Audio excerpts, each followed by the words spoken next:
बिस्मिल्लाहिर्रहमानिर्रहीम। नाजुल बलागा और अल्लामा इकबाल की खुदी के उन्वान से कुछ गुफ्तगू पेश करनी है। अल्लामा इकबाल के रहलत के अय्याम हैं और अल्लामा इकबाल वाक़ई इस दौर में एक ऐसी शख्सियत है जिसने जवानों के लिए खूबसूरत अंदाज में पैगाम दिया है। नाजुल बलागा के मुताले के दौरान अक्सर अल्लामा इकबाल के वो अशार ज़हन में आते हैं जो उन्होंने खुदी के हवाले से पेश किए। मैं इसको यूँ समझता हूँ कि नाजुल बलागा की खुदी को अल्लामा इकबाल ने अपने अशार में गोया ढाला है और इस अंदाज से उन्होंने पेश किया।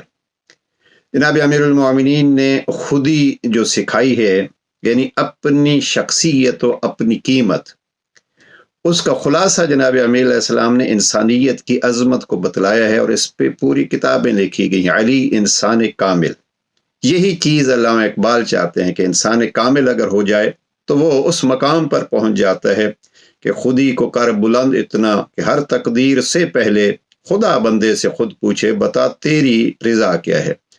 और ये कुरान मजीद के अल्फाज, राज़ियतन मर्दिया, तो खुदा से राज़ी, खुदा तुझ से राज़ी, ये है इंसान कामिल की एक पहचान जो अल्लामा इकबाल खुदी की सूरत में पेश करते हैं। और जनाब अमीर अलैहिस्सलाम ने इसको 3-4 फरामीन जनाब इमाम के पेश करना चाहता हूँ। सबसे पहले यह है कि इस खुदी के हुसूल के लिए खुद को कुर्बान करके खुदा का बनाना पड़ता है और ये जनाब अमीर अलैहिस्सलाम से बेहतर बादस पैगम्बर कोई नहीं हो सकता। इसलिए मौलाना रूम की वो पूरी नज़्म है कि इखलास से अमल अज़ अली आमोज़, कि अगर खुलूस चाहिए और फ़कत अल्लाह के लिए काम करना चाहते हो तो अली से सीखो। ये मौलाना रूम की नज़्म कभी हम पेश कर चुके हैं।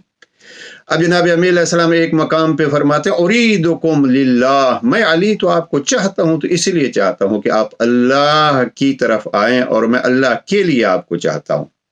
और ये अली इंसान को इतनी कीमत देते हैं कि कातिल जैसा भी वो अगर इंसान आता है तो उसके लिए भी वसीयत 47 में वसीयतें करते हैं कि एक ज़रब के बदले में एक, और अगर माफ़ कर दो तो वो अलग। और वही अली जो जनाब मालिक अश्तर को ख़त 53 में इरशाद फरमाते हैं, मालिक जहाँ जा रहे हो या तेरे दीनी भाई हैं या इंसान होने में तुझ जैसी मखलूक है, नज़ीर लका, तुझ जैसे हैं। अब ये है कीमत है इंसान अमीरुल मोमिनीन के यहाँ।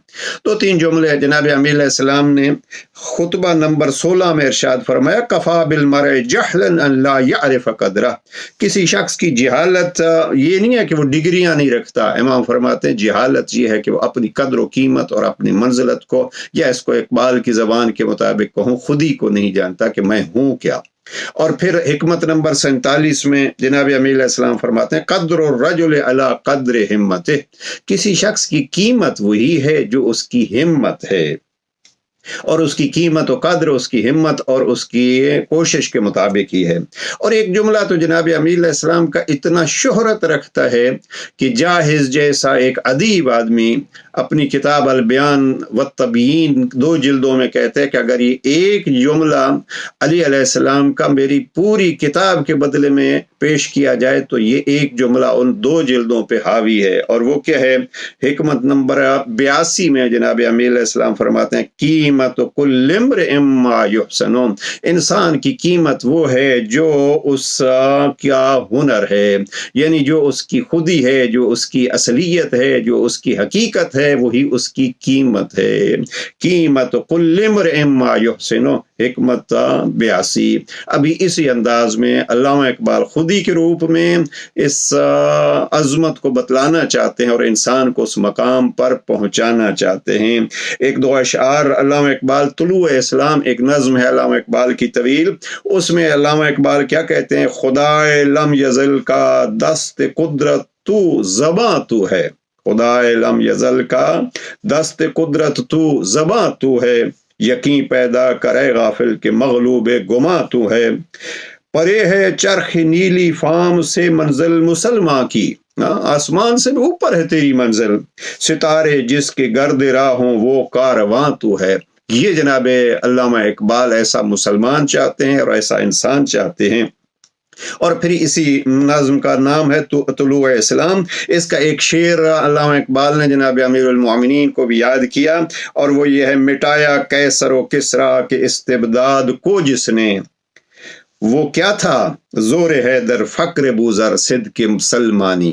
تو اب یہ ہے جناب اقبال کی خودی میں اگر جناب امیر المومنین کا اور وہ زور حیدر سامنے ہو تو انشاءاللہ یہ خودی بھی کمال تک پہنچے گی۔ اور پھر جواب شکوہ کا ایک جملہ جناب علامہ اقبال ایک مصرے میں کہتے ہیں، تو مسلمہ ہے تو مسلمہ ہے تو تقدیر ہے تدبیر تیری، تو مسلمہ ہے تو تقدیر ہے تدبیر تیری، یعنی تو تدبیریں کرتا رہتا ہے، رب تیری ان تدبیروں کے مطابق تقدیریں ڈھالتا رہتا ہے۔ یہی جناب امیر المومنین فرماتے ہیں، یہی قرآن کا حکم ہے کہ اگر ہم خدا کے ہو جائیں گے تو خدا ہمارا ہو جائے گا۔ پروردگار نہج البلاغہ اور اس کلام اقبال کو جوڑ کے ہمارے جوانوں کو، کاش ہمارے جوان کبھی ایک دفعہ علامہ اقبال کو اس نگاہ سے بھی پڑھیں کہ علامہ اقبال جو کہتے تھے قوت دین مبین فرمود عش، کہ علی کا کلام دین کی قوت کا سامنا ہے۔ کیا ہی خوب ہو ایک ہاتھ میں اگر نہج البلاغہ ہو اور ایک ہاتھ میں جوانوں کے کلیات اقبال ہوں، اور پھر اس کو اس انداز سے پڑھیں کہ ایک مفکر پاکستان، ایک مصور پاکستان کلام امیر کو جس کو دین کی قوت کا باعث سمجھتے ہیں اس کو پیش کر رہے ہیں۔ یقیناً اگر جوان اس پہلو پہ چلیں تو ان کی جوانیاں دوسروں کی رہنمائی کے لیے اور ایک امامت کے لیے سلسلہ بن جائیں گی۔ پروردگار ہمیں ہمت دے اور فکر اقبال کو قرآن و فرامین مصطفیٰ و نہج البلاغہ کے سانچے میں ڈھال کے ہم عام کریں، تاکہ جس مقصد کے لیے پاکستان بنایا گیا تھا اس مقصد کے حصول کو بھی ہم آگے بڑھا سکیں۔